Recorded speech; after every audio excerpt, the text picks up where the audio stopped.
Hello.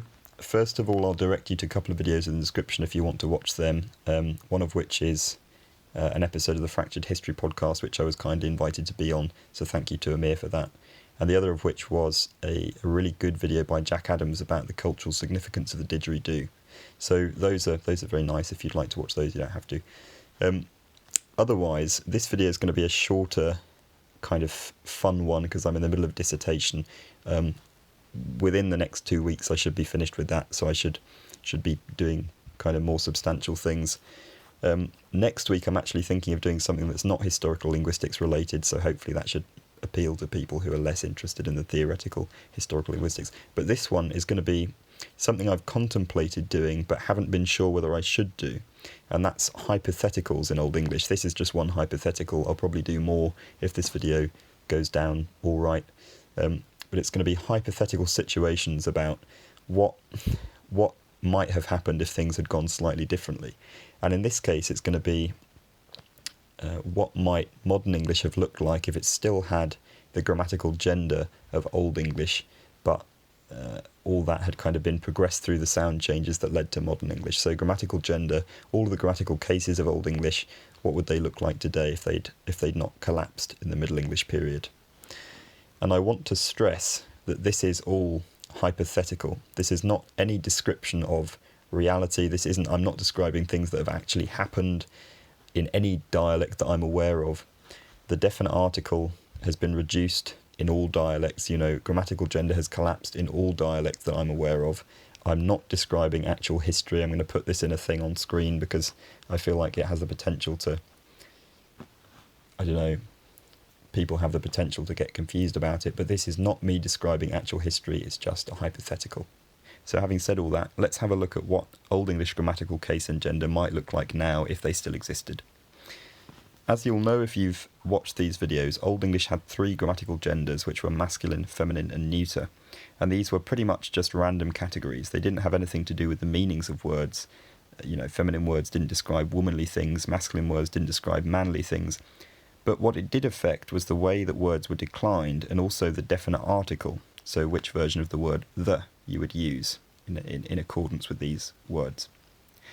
Around the start of the Middle English period, grammatical gender collapsed along with the case system of Old English, and all of these versions of the definite article just got reduced to the.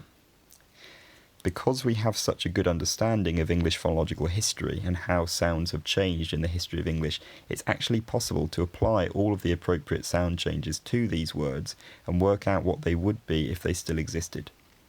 We'll ignore the instrumental case because that was on its way out even during the Old English period, so we'll focus on the nominative, accusative, dative and genitive cases, and of course the masculine, feminine and neuter genders. So ignoring the instrumental, Old English has 16 possible combinations of case, gender and number. But in practice there are only 9 unique forms of the definite article because some of them are repeated. So these 9 unique forms are se, thone, thas, tham, seo, tha, thare, that, thara. Se is simple enough. So the s sound is very stable throughout the history of English, and that would still be s today. The e would remain e into Middle English, and then the great vowel shift around 1300, 1400 would raise it to e, and by today it would be c in my accent. So se in Old English would have become c. Now the feminine nominative was seo, and this eo sound smoothed to e in the Middle English period, and at that point what were originally seo and se, the feminine and masculine nominative singulars, would have ended up sounding identical to each other as se. Again, this would become c in modern English, so these 2 forms would now be identical to each other, and that reduces the overall number of unique forms down to 8. All the rest of these forms started with a th in Old English, and normally this word initial th would stay fairly consistent throughout the history of English, but in extremely common function words like the, then, that, the th sound ends up getting voiced to the, so which is why they're the, then, that, instead of the, then, that. I don't know if anyone's quite sure exactly why this has happened in these words and not others, but however you analyse it, definite article words seem to be really good candidates for this kind of thing happening. So these would all probably have ended up with a the sound instead of a th sound like they had in Old English. And most of these are straightforward enough, so thas and that would become thas and that. This short vowel almost always becomes a in modern English, and there's nothing about these words that would stop that from being the case.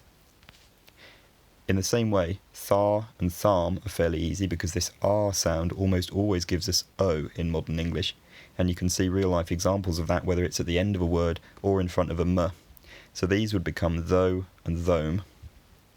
And the last three have the potential to be a bit more complicated because they all have two syllables. Thara also has that r sound, which would undergo all the normal changes in Middle English and through the great vowel shift, but because it's followed by r, it wouldn't diphthongize to o in the early modern period, so it'd be stuck at something like or. So you'd be left with the modern word thor. Thone would be subject to something called open syllable lengthening in the early Middle English period. And that's because tho is an open syllable. That means it ends in a vowel rather than a consonant. And vowels in a lot of open syllables lengthened and often changed in quality towards the Middle English period. So by the late Middle English period, this would probably be something like thorna, thorna. And the great vowel shift and breaking would turn this into thone in modern English, thone.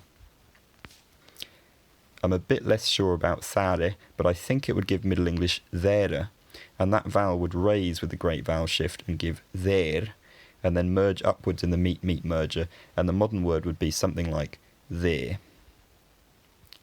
I think all of these words would probably have ended up with weak forms as well, because really common function words like that often do have weak forms. The existing definite article the has the weak form the, then has the weak form than, that has the weak form that, as in I know that he's coming tomorrow.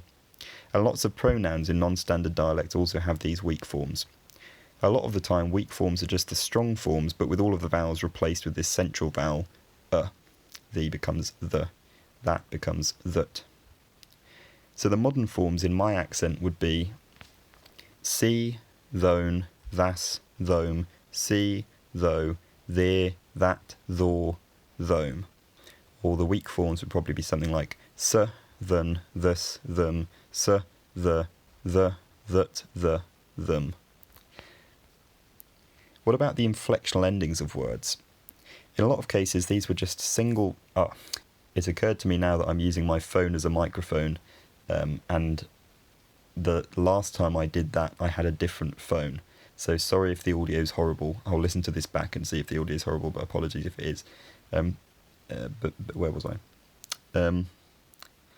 Yeah, so inflectional endings of words. In a lot of cases, these inflectional endings in Old English were just single vowels.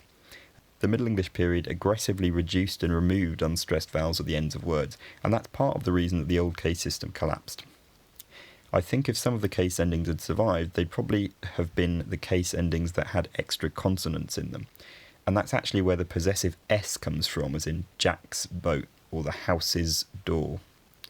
The Old English genitive ending just managed not to collapse in those situations because it had a consonant in it. Another one we might expect to survive would be the dative plural ending from Old English, which if you reduce the vowel becomes Though folk are in them housem, or to use the weak forms, the folk are in them housem.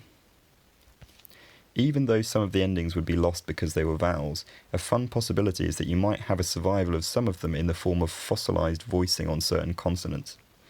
So in Old English, some voiceless consonants like s, th, f became voiced if they were between two other voiced sounds. So that's why you had a s in hus, but a z in huse.